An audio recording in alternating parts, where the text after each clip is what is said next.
wanted to share with you guys some footage I've discovered from Tesla's FSD operating in China after recently being released. This on screen now is what we would describe as the least optimal conditions of all time. Conditions where there are no clear road markings, there's a huge amount of roadwork going on, there's machinery, cars driving into the path of another, there's no delineation. This requires real world intelligence. You're not going to see a vehicle like a Cruise, actually you're not going to see any more of those anyway, or a Waymo vehicle, understanding what the hell to do here. This is outside their little safe space. This requires real world intelligence, the ability for the vehicle to see into the world, to perceive what's going on, to understand, okay, the flow of traffic's going around here, there's no lane markings, but obviously I've got to give way to the traffic passing around this machinery. This is what we're seeing right now on display. A generalized solution for autonomy that Tesla's recently allowed people in China to start using for the first time, and suddenly, out of almost nowhere, it already has this kind of capability. What we are seeing on screen is an example of real-world intelligence. This stuff is going to scale rapidly. Now, admittedly, Tesla's FSD is not yet ready to be unsupervised, but look how close it is. And that's not even the point. The point is, this software wasn't even legally operating in China a couple of months ago, and it's already at this level of capability. Why? Because Tesla's taught their vehicles to drive. Very important. They don't need to pre-map in high definition. They don't need LiDAR, by the way, and Mark Rober has left the chat. They don't need any hand-holding or guardrails. I mean, this is truly incredible to see what we're looking at on screen right now. There's no road markings whatsoever. It's a pile of fucking dirt with some tracks to it. Yet, the vehicle can see and distinguish on screen right now. We can see, okay, that's drivable space right now.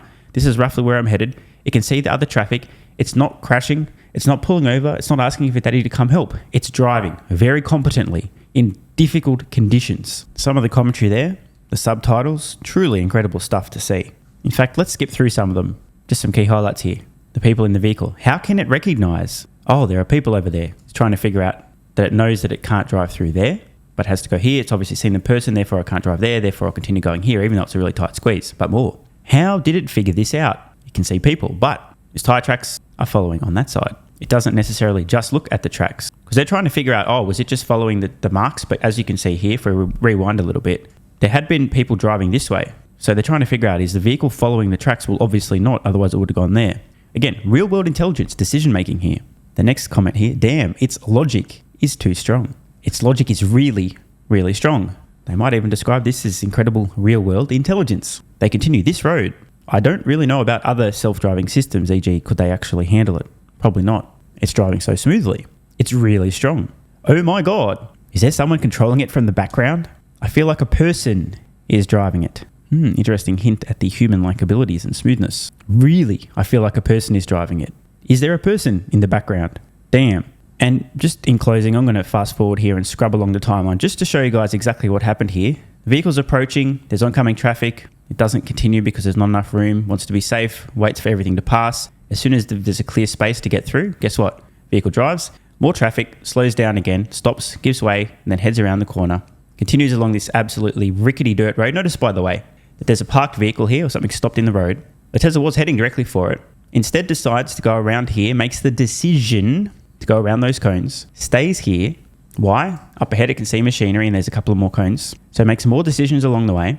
And as we continue further up ahead, that gets to the point where it decides to avoid this person here, stick to the left, pass through.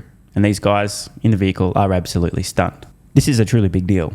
If your brain works and you can understand the implications. There's no other company on earth that has software that is generalized, that's capable of doing this stuff. Again, a couple of months ago, FSD didn't exist in China. And look what it's already doing. No, I'm just kidding. I forgot about the magic catch up to Tesla button that all of Tesla's so-called autonomous competition has, which will also allow them to almost immediately, instantaneously, globally scale their fleet of autonomous vehicles that...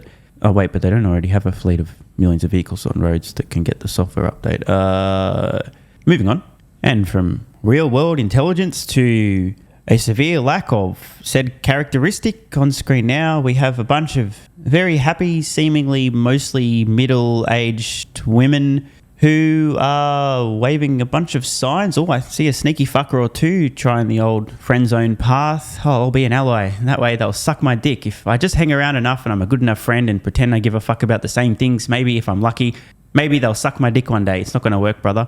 Oh, God, this is... Now, I don't want to be too demeaning to these absolute retards, but let's just take a moment here. I'm going to pause. Let's just read some of the incredible signs here. Pro-democracy, anti-Elon. This guy right here really hoping if he waves a sign hard enough, he's going to get a gobby from one of his female friends. Little does he know that she was out last night getting her kidneys rattled by Chad Thundercock, and he's got no chance. What does this even say? I still afford... what the... Oh, I still can't afford eggs. There we go. Okay. This sign claims that Elon is stealing from you. Dance against Doge. Save democracy. Stop Musk. Don't buy Tesla. This is truly incredible stuff, guys. And notice, by the way, you've got identical signs. Okay, this is centrally organized. Many people who are being paid to appear, being handed out specific signs. The same signs are appearing at a bunch of different locations. These are not just a bunch of people who've randomly decided that Elon bad and made a bunch of signs themselves. Now, a few of them are in the crowd as well. Here's another great one. Trump is stealing our future. Ban Musk from our government. Doge is stealing our future. That's another copy of the exact same sign we saw before. Elon Musk is stealing our money. You mean saving taxpayer money? This is weird. Fuck these Nazi cars I can see up in the background. Oh God, this is hilarious. Somebody currently supports the current thing. Let's skip ahead a little bit more. Can we find any more signs? Another sneaky fucker trying to get laid. Not going to work, brother. That sign just literally says honk. Straight to the point, I guess. Trump loves the smell of Musk. That's actually pretty clever. Honk if you hate this prick, with a picture of Elon Musk. Hands off Social Security. Oh, bro. These people can't possibly be this retarded, right? No one's touching Social Security.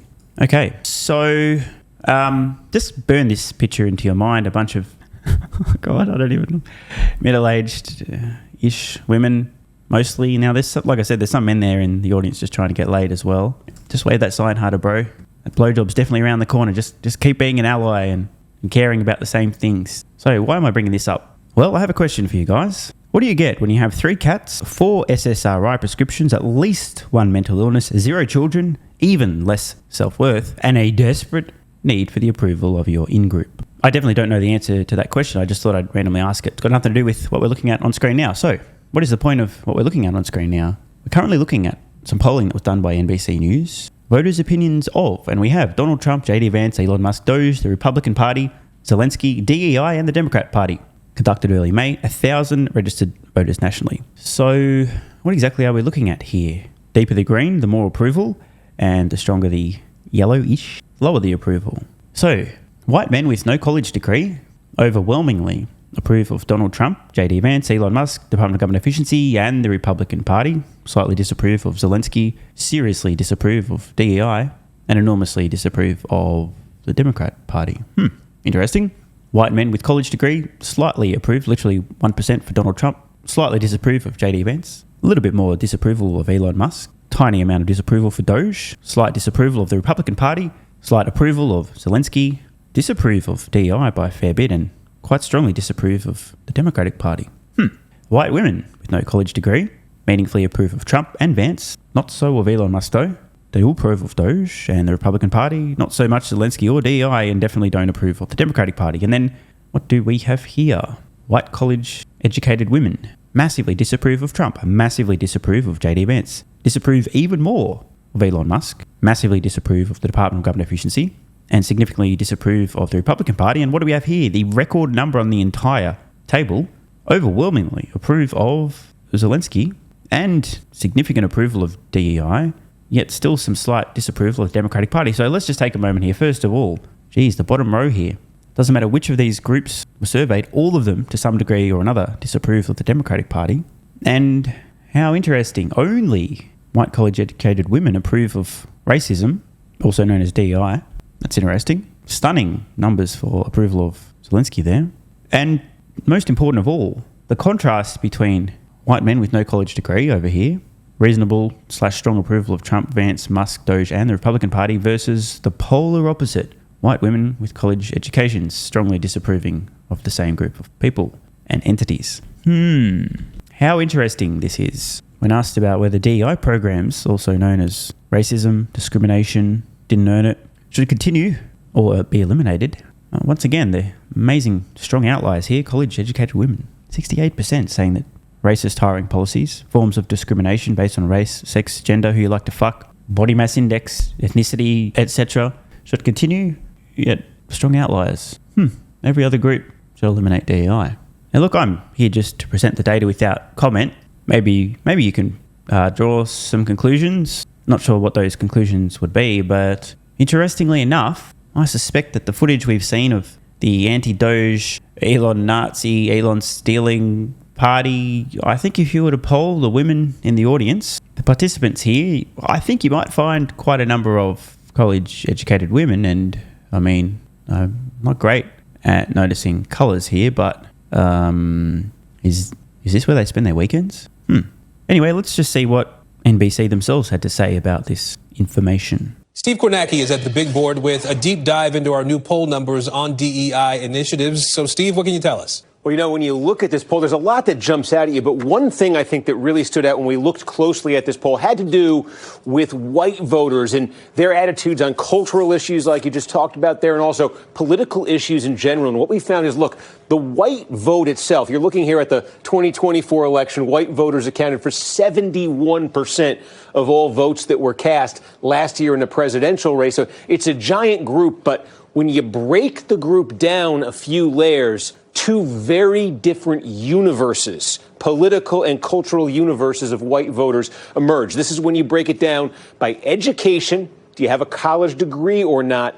And gender. And let me show you what I mean here. Take one of the questions from our poll. This is a basic one.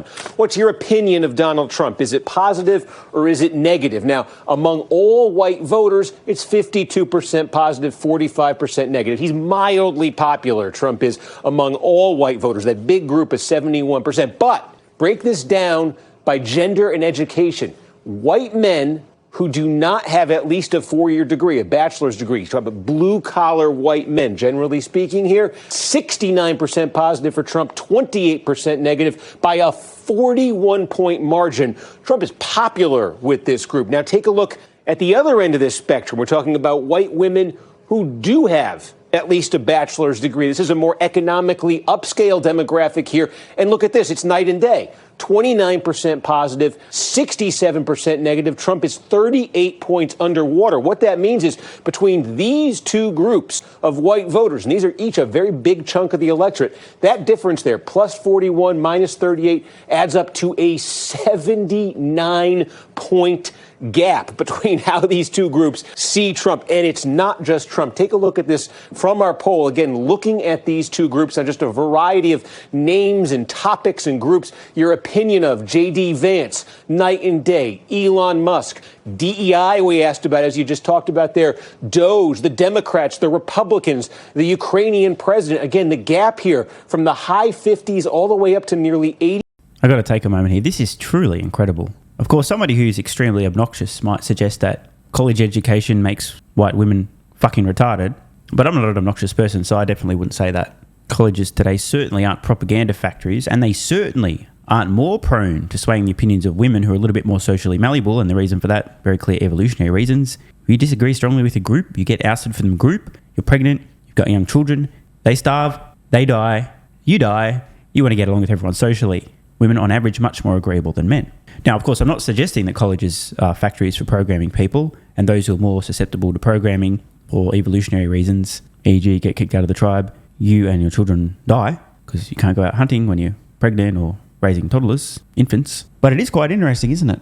Now, of course, the counter-argument someone would make to that truly absurd, totally not reasonable assessment would be that, well, people who are dumb and aren't educated obviously like Trump and Vance and Musk and Doge and Republican Party because they're dumb. They just need to be educated. If they were educated, they would know better. 80 points, just completely, starkly opposite political universes that these two groups inhabit. And when you go a layer deeper here, we talk about white men, no degree, white women with a degree. There are two other groups, obviously, and you see them here. These are white men with a college degree, white women without one. But what you see is those two groups are much closer to the median. So you see what an outlier these other two are. And you also see this. White women with at least a college degree, the only group of white voters that really kind of is on the left politically, aligned with progressive causes, democratic politics. Give you an example here. It's that DEI question, right here that we asked about in our poll. We had two big statements we read to voters. Basically, do you want to continue DEI programs or do you think they should be ended? And again, look at this divide here. White men, no degree, end it. White men with a degree, end it, they say. White women, no degree, end it, they say, by double digits. And then white women with a college degree, completely different by a nearly 40-point margin, they say, to continue DEI. So this is one of, it's not the only, but this is one of the areas here, sort of a cultural hot button where you can see it's that group of white voters in particular who are aligned on the progressive side, who are aligned politically, we see, with the Democrats, and who are important in pushing the Democratic Party. We've seen the Democratic Party move left on cultural issues. This is a big reason why right here, just as we've seen the Republican Party go more blue collar in its messaging, this is a big reason why. Is it possible that today's colleges, universities, and higher education institutes are simply retard factories, production lines? In comes a young, malleable, open mind, and out the other end, if one doesn't have a very strong firewall erected around their mind, comes a retard? Hey, what's this on screen? Some guy with 3 first names, quoting Elon Musk, who wrote, "Most people don't understand that their minds can be taken over by a virus, just like a computer virus takes over your computer." He's, of course, referring to the woke mind virus, which many DMFs deny is a thing. Let's read this post. Quote, "The education system needs to teach people how to erect firewalls around their minds and inoculate themselves against dumb and dangerous ideas. Instead, today's educational system trains people to obey, to defer to authority, to seek approval from groups, and to blindly accept. PS is for your protection, not the quarterly profits." Now, this guy actually has a pretty good point. And those most susceptible to being programmed as an NPC are those who are a combination of highly agreeable and desperate for the approval of others. Want more content? Early access? A bunch of perks? Click the links in the pinned comment. AG1 is awesome. I've been taking it daily now for more than 3 years. It's a great way to fill in nutritional gaps. It's packed full of vitamins, minerals, and whole food source nutrients, plus has prebiotics, probiotics, and adaptogens to improve gut health, regularity, and help your body handle stress. I'm always looking for an edge to help me feel and perform my best, which is why I haven't missed a day of AG1 for more than 3 years. Just try it and see how you feel. Click the link in the pinned comment or head to drinkag1.com/SMR and get yourself a free 1-year supply of vitamin D3 plus K2 and 5 travel packs. This is what viewers of the channel had to say after trying AG1. "I feel like I have a lot more energy since I started on AG1. Just got my AG1 in the mail. Legit feeling the effects after day 3. 3 months ago, I started AG1 and have been enjoying the evenness of alertness and energy that lasts the day. I just started the wife on it too. Are you convinced yet? I mean, hey, it's worth trying, right? Click the link in the pinned comment or head to drinkag1.com/SMR, or I can keep going. This viewer, after about a month on AG1, definitely a lack of fatigue in the afternoon. Pleasant side effect is that my coffee intake has imploded and is almost down to 0. One more? Yeah, why not? I honestly feel younger and will be continuing to use AG1. This stuff really is crazy good. I didn't think it would be, but this stuff is awesome. It really is what everyone is saying. One more? Don't mind if I do. I've just received my 3rd month supply. I've drank it every day. I have so much energy throughout most of the day. I'm productive, started a new business, started socializing, refurbished a boat. It's no coincidence. Thank you for your persistence, your integrity, and your insights." Now look, these are not my words. These are not my testimonials. This is what you guys and girls are saying. Maybe it's 100% placebo effect. But even if that's the case, I think it's money well spent. Click the link in the pinned comment or head to drinkag1.com/SMR and get yourself a free 1-year supply of vitamin D3 plus K2 and 5 travel packs.